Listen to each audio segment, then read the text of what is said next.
MS Excel 2016 के इस अध्याय में आज आप सीखेंगे इस टेक्स्ट और इस नॉन टेक्स्ट फॉर्मूलों का उपयोग करना। यदि आपको ये चेक करना हो कि सेल में टेक्स्ट लिखा है या नहीं, तो उसके लिए आप इस टेक्स्ट और इस नॉन टेक्स्ट फॉर्मूले का उपयोग कर सकते हैं। सिलेक्टेड सेल में टेक्स्ट होने पर इस टेक्स्ट फॉर्मूला ट्रू लिखा हुआ दिखाता है और टेक्स्ट के अलावा अन्य किसी वैल्यू के लिए फॉल्स लिखा हुआ दिखाता है। इसी के विपरीत सिलेक्टेड सेल में टेक्स्ट होने पर इस नॉन टेक्स्ट फॉर्मूला फॉल्स लिखा हुआ दिखाता है और टेक्स्ट के अलावा अन्य किसी वैल्यू के लिए ट्रू लिखा हुआ दिखाता है। यहाँ हम आपको एक महत्वपूर्ण बात बता दें कि इस टेक्स्ट और इस नॉन टेक्स्ट फॉर्मूले तब ज्यादा उपयोगी होते हैं जब हम इन्हें अन्य फॉर्मूलों और फंक्शंस के साथ उपयोग करते हैं। इस वीडियो में हम आपको इस टेक्स्ट और इस नॉन टेक्स्ट फॉर्मूलों को डेटा वैलिडेशन के साथ उपयोग करना बता रहे हैं। इससे पहले हमने कई सारे एक्सेल फॉर्मूलों पर वीडियोस बनाई है। इन एक्सेल की वीडियोस की प्लेलिस्ट की लिंक और ज्ञानयज्ञ द्वारा बनाई गई अन्य सभी वीडियोस जैसे कि Microsoft word, PowerPoint, tally, basic computer इत्यादि की प्लेलिस्ट की लिंक आपको इस वीडियो के नीचे डिस्क्रिप्शन में मिल जाएगी। आइए पहले हम आपको इस टेक्स्ट और इस नॉन टेक्स्ट फॉर्मूले कैसे काम करते हैं ये समझा देते हैं। यहाँ पर हमने ए कॉलम में कुछ डेटा लिया हुआ है जिसमें हमने नाम, नंबर्स, कुछ स्पेशल कैरेक्टर्स लिए हुए हैं और दूसरा कुछ और टेक्स्ट भी लिखा हुआ है। इस कॉलम में आप देख सकते हैं कि एक सेल यहाँ पर ब्लैंक भी छोड़ा हुआ है। चलिए देखते हैं इन सभी वैल्यूज के लिए इस टेक्स्ट फॉर्मूला क्या रिजल्ट दिखाता है। उसके लिए यहाँ पर हम फॉर्मूला लगाएंगे, इक्वल टू का साइन लगा करके टाइप करेंगे इस टेक्स्ट। ये देखिए कुछ लेटर्स टाइप करते ही यहाँ पर एक्सेल ने हमको सजेशन दे दिया है फॉर्मूले का। डबल क्लिक करके इसको यहीं से ले लेंगे। अब ब्रैकेट के अंदर जो आर्ग्यूमेंट है वो है वैल्यू। वैल्यू के लिए हम ये पहला सेल सिलेक्ट कर रहे हैं। अब हम ब्रैकेट क्लोज करेंगे और एंटर प्रेस कर देंगे। ये देखिए यहाँ पर रिजल्ट आ गया है। जो सेल हमने सिलेक्ट किया था उसमें टेक्स्ट लिखा हुआ था, इसलिए इस टेक्स्ट फॉर्मूले ने यहाँ पर जो हमको रिजल्ट दिखाया है वो है ट्रू। इसका मतलब कि हाँ, इस सेल में टेक्स्ट है। अब हम बाकी सेल्स के बारे में जानने के लिए इस फॉर्मूले को यहीं से नीचे तक ड्रैग कर लेते हैं जिससे कि फॉर्मूला कॉपी हो जाएगा। अब यहाँ पर आप देखिए जहां जहां पर टेक्स्ट है वहां पर ट्रू लिखा हुआ दिखाई दे रहा है, पर जहां पर ब्लैंक सेल है वहां पर या फिर जहां नंबर्स है वहां पर फॉल्स लिखा हुआ दिखाई दे रहा है। यहाँ पर ये डिवीजन वाली एरर है जो कि जाहिर है किसी वैल्यू में गड़बड़ के कारण आई है, इसलिए यहाँ भी फॉल्स लिखा हुआ दिखाई दे रहा है।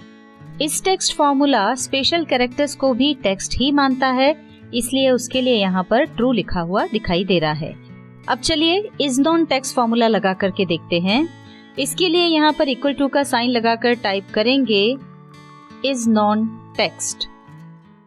ये जैसे ही हमने शुरुआती लेटर्स कुछ टाइप किए, यहाँ पर एक्सेल ने सजेस्ट कर दिया है फॉर्मूला। डबल क्लिक करके इसको यहीं से ले लेंगे। अब ब्रैकेट के अंदर हमको वैल्यू चाहिए, इसके लिए वापस हम इस सेल को सिलेक्ट करेंगे और ब्रैकेट क्लोज कर देंगे। अब हम एंटर प्रेस करेंगे। यहाँ पर देखिए ये रिजल्ट आ गया है। क्योंकि जो हमने सेल सिलेक्ट की थी उसमें टेक्स्ट था, इसलिए यहाँ पर रिजल्ट आया है फॉल्स। अब बाकी सेल्स का रिजल्ट देखने के लिए हम इस फॉर्मूले को ड्रैग करके नीचे तक कॉपी कर लेते हैं। ये देखिए यहाँ पर इस टेक्स्ट के जो रिजल्ट्स हैं उससे विपरीत रिजल्ट्स इस नॉन टेक्स्ट में दिखाई दे रहे हैं। जहां पर ब्लैंक सेल है या जहां पर नंबर्स हैं वहां पर यहाँ ट्रू दिखाई दे रहा है।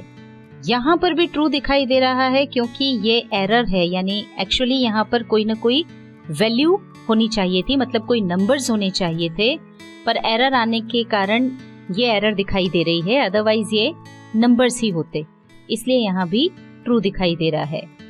चलिए अब हम आपको इस टेक्स्ट और इस नॉन टेक्स्ट फॉर्मूलों को डेटा वैलिडेशन के साथ उपयोग करके बता देते हैं। मान लीजिए किसी कंपनी के एम्प्लॉय को कंपनी के एक प्रोडक्ट के लिए एक सर्वे फॉर्म बनाने के लिए कहा गया और उसे इंस्ट्रक्शंस दिए गए कि नाम वाले कॉलम में केवल टेक्स्ट यानी अल्फाबेट्स ही होने चाहिए। यदि कोई टेक्स्ट के अलावा नंबर टाइप करे या उसे ब्लैंक छोड़े तो वहां इनवैलिड एंट्री दिखाई दे। इसी तरह से एड्रेस वाले कॉलम में टेक्स्ट के साथ नंबर भी हो सकता है, पर यह सेल ब्लैंक नहीं होना चाहिए और इसमें केवल नंबर्स भी नहीं होने चाहिए। फोन नंबर वाले सेल में केवल नंबर ही होने चाहिए, टेक्स्ट नहीं, और न ही ये ब्लैंक होना चाहिए। ईमेल आईडी और कमेंट्स वाले कॉलम्स में भी टेक्स्ट के साथ नंबर हो सकते हैं, पर ये दोनों ही सेल्स ब्लैंक नहीं होने चाहिए और इनमें केवल नंबर्स भी नहीं होने चाहिए। तो चलिए देखते हैं कि ऐसा फॉर्म कैसे बना सकते हैं। इसके लिए हम डेटा वैलिडेशन का उपयोग करेंगे। उसके लिए डेटा टैब में जाकर के डेटा टूल्स वाले ब्लॉक में इस ड्रॉप डाउन एरो पर क्लिक करेंगे। यहाँ मेन्यू में डेटा वैलिडेशन वाला ऑप्शन है, इस पर क्लिक करेंगे। ओपन हुई विंडो में सेटिंग्स टैब में वैलिडेशन क्राइटेरिया के अंतर्गत अलाउ ऑप्शन के ड्रॉप डाउन एरो पर क्लिक करके मेन्यू में से कस्टम पर क्लिक करेंगे। कस्टम को सिलेक्ट करने पर आप यहाँ कुछ और ऑप्शंस देख सकते हैं। सबसे पहले हम इग्नोर ब्लैंक ऑप्शन के सामने चेक बॉक्स पर क्लिक करके इसको डीसिलेक्ट कर देते हैं। ऐसा हमने इसलिए किया क्योंकि हमें फॉर्म में नेम वाला सेल ब्लैंक नहीं चाहिए। यदि ये ऑप्शन सिलेक्टेड रहेगा तो इस टेक्स्ट फॉर्मूला ब्लैंक सेल को इग्नोर कर देगा। चलिए अब फॉर्मूले के नीचे दिखाई दे रहे बॉक्स में इस टेक्स्ट फॉर्मूला टाइप करते हैं। ये हमने इक्वल टू का निशान लगाया और उसके बाद टाइप किया इज टेक्स्ट। अब हम ब्रैकेट ओपन करेंगे और इसके बाद एक्सेल शीट में नेम के सामने दिखाई दे रहा सेल सिलेक्ट करेंगे क्योंकि हमें इसी सेल में करेक्ट नेम चाहिए और फिर हम ब्रैकेट को क्लोज कर देंगे। अब इस विंडो में इनपुट मैसेज टैब पर क्लिक करेंगे और सेल को सिलेक्ट करने पर जो मैसेज यहाँ पर दिखना चाहिए वो हम यहाँ पर टाइप कर देंगे। पहले यहाँ टाइटल में हमने लिखा एंटर नेम हियर और नीचे इनपुट मैसेज वाले बॉक्स में लिखा enter a valid name here. अब यहाँ एरर अलर्ट टैब पर क्लिक करके गलत एंट्री या ब्लैंक सेल छोड़ने पर क्या एरर मैसेज दिखना चाहिए वो टाइप कर देते हैं। इस टैब में स्टाइल के ड्रॉप डाउन मेन्यू में आपको 3 स्टाइल्स दिखाई देंगी, स्टॉप, वार्निंग और इंफॉर्मेशन। आप जिसको भी सिलेक्ट करेंगे उसके हिसाब से यहाँ पर ये साइन आ जाएगा। ये वार्निंग का साइन है, ये इंफॉर्मेशन का साइन है। हम स्टॉप को ही सिलेक्टेड रहने दे रहे हैं क्योंकि एरर मैसेज दिखाने के लिए ये सही साइन है। अब टाइटल और मैसेज टाइप कर लेते हैं। टाइटल वाले बॉक्स में हमने टाइप किया इनवैलिड नेम और मैसेज वाले बॉक्स में हम टाइप कर रहे हैं प्लीज एंटर करेक्ट नेम। अब हम ओके पर क्लिक कर देंगे। ये देखिए इस सेल पर डेटा वैलिडेशन लग गया है और चूंकि ये सेल सिलेक्टेड है मतलब अभी इसी पर क्लिक किया हुआ है तो इसी में ये मैसेज दिखाई दे रहा है एंटर नेम हियर। चलिए हम इसमें नाम टाइप करके देखते हैं। हमने नाम टाइप किया प्रीति और उसके बाद एंटर प्रेस किया। देखिए इस सेल में नाम लिखा यानी हमने टेक्स्ट लिखा, इसलिए यहाँ पर कोई भी एरर मैसेज नहीं दिखा। अब यदि हम इसमें टेक्स्ट की बजाय कोई नंबर टाइप कर देते हैं, जैसे हमने ये नंबर्स डाले और उसके बाद एंटर प्रेस किया, ये देखिए यहाँ पर एक एरर मैसेज आ गया है प्लीज एंटर करेक्ट नेम। हम रीट्राई पर क्लिक करते हैं और अब यहाँ पर हम सही नाम टाइप कर देते हैं प्रीति। ये हमने यहाँ पर सही नाम टाइप कर दिया और अब जब हम एंटर प्रेस करेंगे तो ये देखिए ये नाम यहाँ पर आ गया है, कोई एरर नहीं आई। इसी तरह से हम एड्रेस वाले ब्लॉक के लिए भी डेटा वैलिडेशन लगा देते हैं। हमने इसको सिलेक्ट किया, वापस हम डेटा वैलिडेशन वाले ऑप्शन पर जाएंगे और यहाँ सेटिंग टैब में वैलिडेशन क्राइटेरिया के अंतर्गत अलाउ ऑप्शन के ड्रॉप डाउन एरो पर क्लिक करके मेन्यू में से कस्टम सेलेक्ट करेंगे। फिर इग्नोर ब्लैंक वाले ऑप्शन के सामने दिखाई दे रहा है चेक बॉक्स पर क्लिक करके उसे डिसेलेक्ट करेंगे। अब फॉर्मूले के नीचे दिखाई दे रहे बॉक्स में इस टेक्स्ट फॉर्मूला टाइप करेंगे, ब्रैकेट ओपन करेंगे और अब हम एड्रेस के सामने वाला सेल सिलेक्ट करेंगे और उसके बाद ब्रैकेट क्लोज कर देंगे। अब इसी विंडो में इनपुट मैसेज टैब पर क्लिक करके सेल को सिलेक्ट करने पर जो मैसेज दिखना चाहिए वो यहाँ दिखेंगे। पहले हम यहाँ टाइटल डाल देते हैं। टाइटल में हमने लिखा एंटर अ वैलिड एड्रेस और यहाँ इनपुट मैसेज में हमने लिख दिया please enter a valid address. अब एरर अलर्ट वाले टैब में हम जाएंगे और गलत एंट्री या ब्लैंक सेल छोड़ने पर क्या एरर मैसेज दिखना चाहिए वो यहाँ टाइप कर देंगे। यहाँ पर हम स्टाइल में स्टॉप रहने दे रहे हैं। टाइटल वाले बॉक्स में हमने टाइप किया इनवैलिड एड्रेस और ब्लैंक सेल और मैसेज वाले बॉक्स में हमने टाइप किया please enter a valid address and this cell can not be left blank. अब ओके पर क्लिक कर देंगे। ये देखिए यहाँ पर भी हमने डेटा वैलिडेशन कर दिया है। अब यहाँ पर हम एड्रेस टाइप करके देखते हैं। ये हमने एड्रेस टाइप किया, अब एंटर प्रेस करेंगे। देखिए यहाँ पर कोई भी एरर मैसेज नहीं आया है।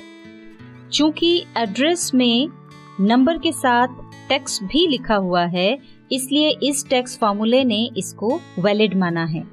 पर यदि हम इस सेल को ब्लैंक छोड़ देते या केवल नंबर टाइप करके एंटर प्रेस करते तो एरर मैसेज आता। ये देखिए हमने इसको ब्लैंक छोड़ दिया और अब जैसे ही हम एंटर प्रेस करेंगे ये देखिए मैसेज आ गया है कि please enter a valid address and this cell can't be left blank. हम इसे कैंसिल कर देते हैं और अब हम आगे बढ़ते हैं और यहाँ पर फोन नंबर वाले ब्लॉक में डेटा वैलिडेशन लगा देते हैं। यहाँ पर ध्यान रखिए फोन नंबर के लिए हमें इज नॉन टेक्स्ट फॉर्मूले का उपयोग करना होगा क्योंकि इस सेल में हमें केवल नंबर्स चाहिए, टेक्स्ट नहीं। ये वापस हमने यहाँ से डेटा वैलिडेशन पर क्लिक किया। इसके लिए भी हमें वही करना होगा। यहाँ से हमने कस्टम लिया, फॉर्मूले में हम टाइप करेंगे is non text formula, bracket open करेंगे और ये वाली जो सेल है फोन नंबर के सामने वाली उसको हम सिलेक्ट करेंगे, ब्रैकेट क्लोज करेंगे। इसके बाद इनपुट मैसेज में यहाँ पर टाइटल हमने डाल दिया एंटर फोन नंबर और इनपुट मैसेज में हमने डाला enter a valid phone number. अब हम एरर अलर्ट वाला मैसेज भी यहाँ पर डाल देंगे। यहाँ पर हमने डाल दिया टाइटल, अब डाल देंगे message enter a correct phone number. अब ओके पर क्लिक कर देंगे। ये देखिए यहाँ पर ये डेटा वैलिडेशन इस सेल के लिए हो गया है। अब इसमें हम नंबर टाइप करके देखते हैं। ये देखिए नंबर डालने के बाद जैसे ही हमने एंटर प्रेस किया यहाँ पे कोई एरर मैसेज नहीं आया है। पर यदि हम इसमें कोई भी टेक्स्ट टाइप करेंगे और उसके बाद एंटर प्रेस करेंगे तो ये देखिए एरर मैसेज यहाँ पर आ जाएगा। यहाँ लिखा हुआ आ गया enter a correct phone number. हम इसको भी कैंसिल कर देते हैं। अब आगे बढ़ते हुए हम ईमेल आईडी और कमेंट्स वाले सेल में भी इस टेक्स्ट वाला डेटा वैलिडेशन लगा देते हैं। ये हमने इन दोनों पर भी डेटा वैलिडेशन लगा दिया है और अब डेटा वैलिडेशन लगने के बाद हमारा ये फॉर्म कंप्लीट हो गया है। चलिए अब हम इसमें एंट्री करके देखते हैं। ये सारा जो डेटा है इसको हम हटा देते हैं और अब यहाँ पर हम एंट्री करके देखते हैं। यहाँ पर हम सबसे पहले नाम डाल रहे हैं, उसके बाद हमने डाला एड्रेस, उसके बाद फ़ोन नंबर और यहाँ पर हम डाल देते हैं ईमेल आईडी। यहाँ पर कमेंट्स चाहिए थे तो ये यहाँ पर हमने कमेंट डाल दिया है। इस तरह से अब ये फॉर्म हमने फिल कर दिया है। यहाँ पर एंट्री करते समय कहीं पर भी एरर वाला मैसेज नहीं आया क्योंकि हमने सब जगह करेक्ट एंट्रीज की हैं।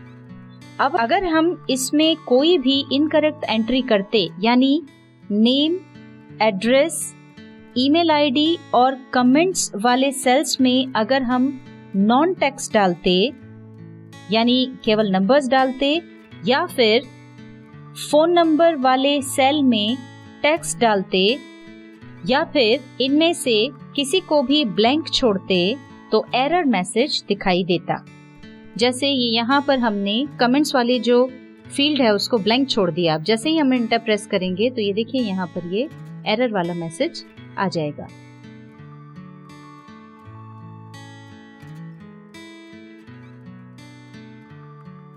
MS Excel 2016 के इस अध्याय में आपने सीखा इज टेक्स्ट और इज नॉन टेक्स्ट फॉर्मूलों का उपयोग करना।